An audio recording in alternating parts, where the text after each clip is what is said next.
I've been reflecting an awful lot on Mother Teresa. And of course, you know, she is very much part of my daily life, I would say.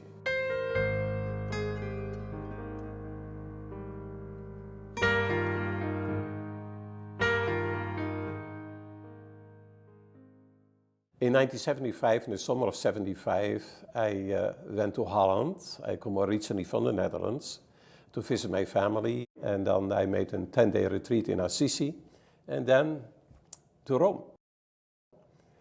And I stayed with our fathers, the priest of the Sacred Heart, at our headquarters. And I'd seen there a nice little souvenir shop. So I thought I might as well go there and buy some souvenirs for the Holy Year. So I changed my path and I went left. And I got on the street. And all of a sudden I see there across the road Mother Teresa and another sister.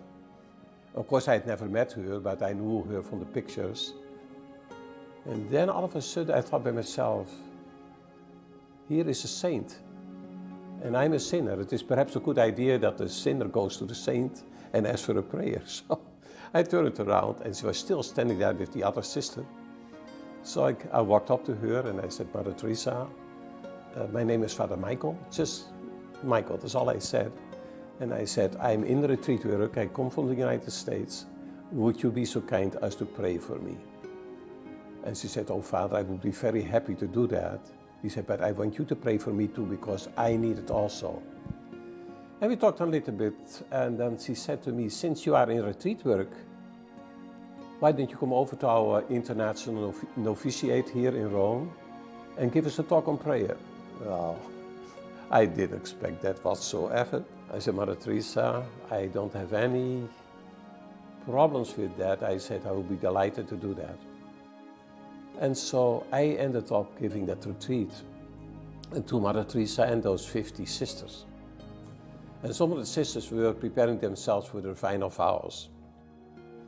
And so I was there for 10 days with the sisters. And Mother Teresa, as I said, made the retreat too. Mother Teresa, wherever she was and wherever she stayed or appeared, she was always herself. And I think she saw herself really as a child of God, called in a very special way to find Jesus under the distressing disguise of the poor, to reach out. So that was her focus. You know, before I got to know her, of course, you have this kind of awestruck, the holiness of the woman. And of course, the media always have a way of staging personalities like that. But when I met her for the first time, you know, I can honestly say I felt completely at ease with her. She was a very down-to-earth person. And what I find so beautiful was the very fact that I really felt that she was fully present to me. And one of the sisters told me she is present to each person she looks into the eyes. And I think she goes to the heart of every human person. She sees this person as created in the image and likeness of God, as a child, as a creation of God.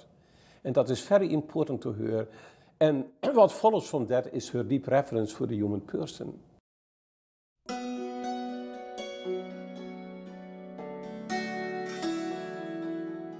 Well, in another way, of course, I was very surprised when after some time she started sharing with me her struggles in her spiritual life in the sense, and I thought immediately of this from the past, my past studies, of the dark night of the soul, that she was going through something like that. And I was very surprised when she talked about the absence of Jesus, and she didn't feel, and she felt that God was absent in her life. And she had this terrible longing for the Lord, but it seems it was not satisfied. And I was surprised because here is this holy woman everybody admires, a woman of deep faith and very deep prayer life.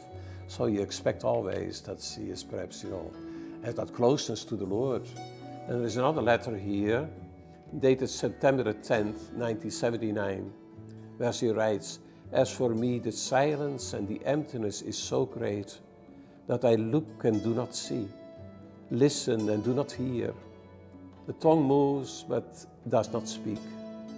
Helpless but daring. I want you to pray for me that I let him have a free hand.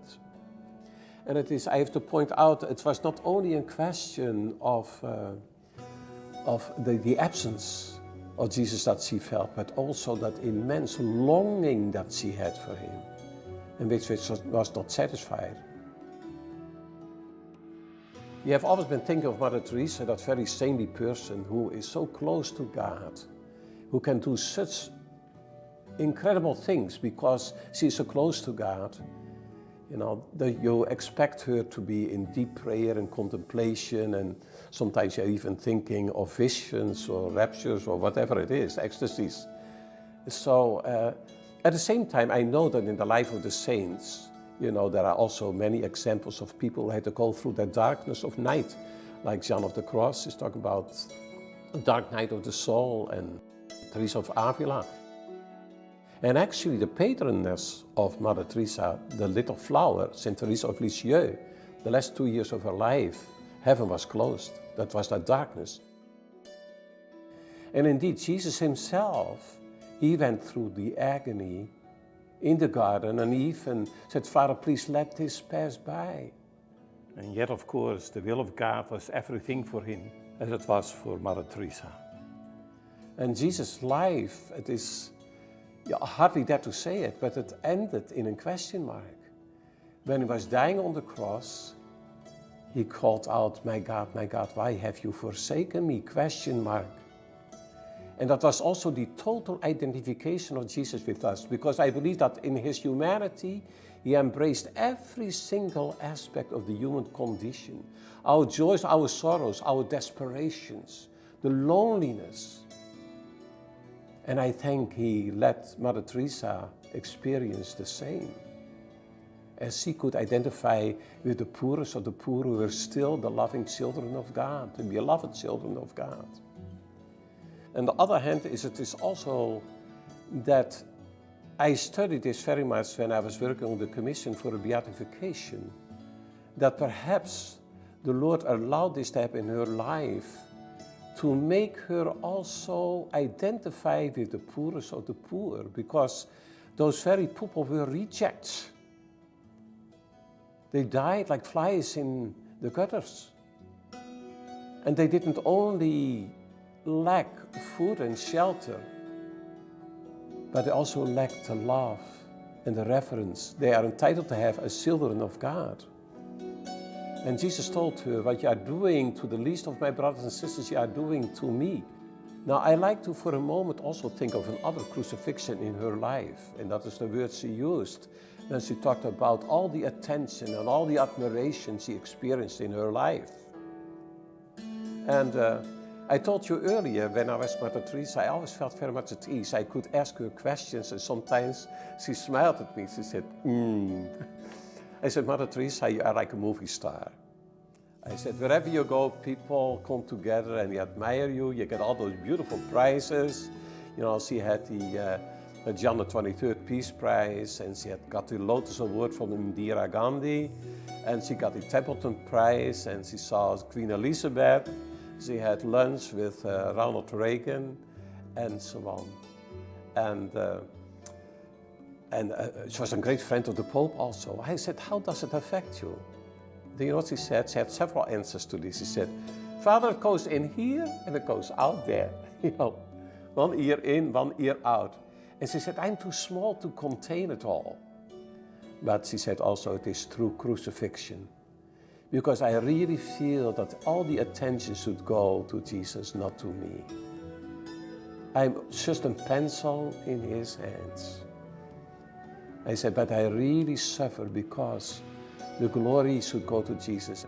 And I was thinking also about the fact that St. Paul tells us that through holy baptism, you know, we are called to share in the life, the passion and death of Jesus.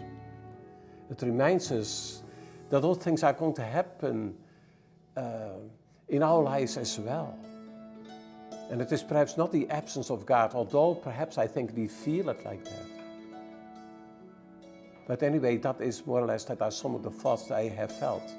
I also believe that very many people who read about the spiritual life and the agony of Mother Teresa will recognize themselves in it. Be they believers or unbelievers, even atheists. I think there's a message for them too. We all go through this in one form or another. And I think the power in all this is the very fact that Mother Teresa, in spite of that emptiness and that pain and that anguish, still continued to do the will of God. She could have said, forget about it. But she went on. And so I think that is the power of the message that comes through in that book also, and in her spiritual life. I think today biographers of saints, they have gained an insight, and that is the very fact that God uses our human failures also to draw us closer to Himself. Today there is more emphasis also not only on the virtues of saintly persons, but also the struggles they had to go through. They are men and women for all seasons. There is the ups and the downs, the light and the darkness, the strength and the weakness. And all of a sudden I'm thinking of something that my spiritual director many, many years ago, I was not even a priest, said to me, and I've never forgotten it. He said, Michael, don't forget that God builds the temple of our holiness on the ruins of our misery. I hope I've given her some direction, and in her letters she writes in appreciation also about what I wrote to her. But I like to see myself much more as that I had a very beautiful spiritual friendship with Mother Teresa. We trusted each other and we encouraged each other. So it was a beautiful friendship in that way. And I remember reading a book many years ago with the title, Holiness is Wholeness. And I never could fully understand what that meant until I met Mother Teresa. Because I really believe that our call to holiness is a call to be a wholesome human person in the way God saw me or dreamt about me when I was conceived in the womb of my mother. And I really saw that in Mother Teresa. She understood that so well. And I think she came through as a very balanced person. That equilibrium was perfect because she was so centered in the person of Jesus, who was calling each one of us to be holy and spotless in His sight.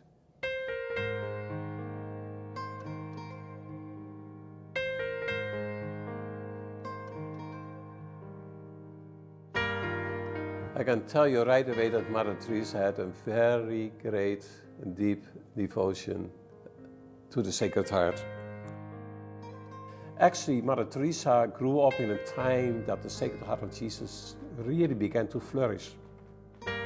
10 years before she was born, and she was born in 1910, Pope Leo XIII had already consecrated the world, to the Sacred Heart. So you see, she grew up, and Mother Teresa certainly was very much aware of this. And in a letter to myself, dated December 29, 1982, she writes, our sisters are doing very much to spread the devotion to the Sacred Heart by consecrating the families. Even the Hindu families have asked to consecrate their families. In July of 1976, there's where she writes, Father, can you explain to me, when you have time, how to grow in the deep personal union of the human heart with the heart of Christ?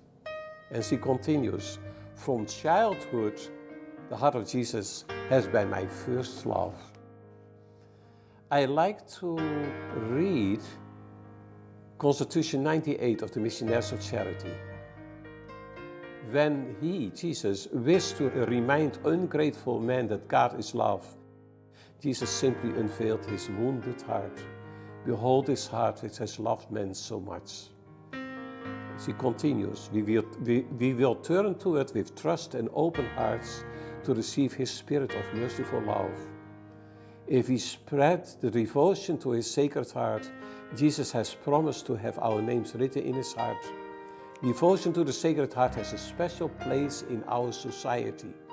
In the Sacred Heart devotion, our focus is on the wounded heart of Jesus, begging for love in return. In the spirituality of the Missionaries of Charity, there is a different image. And it is that cry of Jesus on the cross, I am thirsty. And wherever you come in the chapels of the Missionaries of Charity, you see that. You see, of course, in the first place, the tabernacle, the Blessed Sacrament. There is the crucifix, and next to the crucifix is a saying, I thirst, I'm thirsty.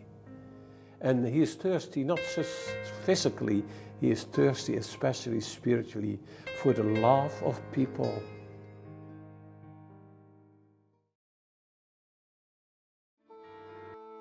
This is the first time that I enter today a church that is dedicated to Blessed Teresa of Calcutta.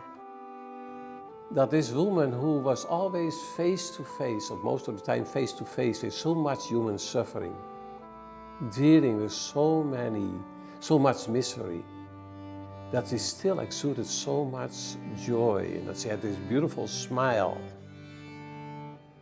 I'm inclined to think that regardless what she went through in her own spiritual life, there was something deeply rooted in her, and that was the conviction that God would always have the last word. And that last word of God I envision as an embrace of compassion, forgiveness, reconciliation.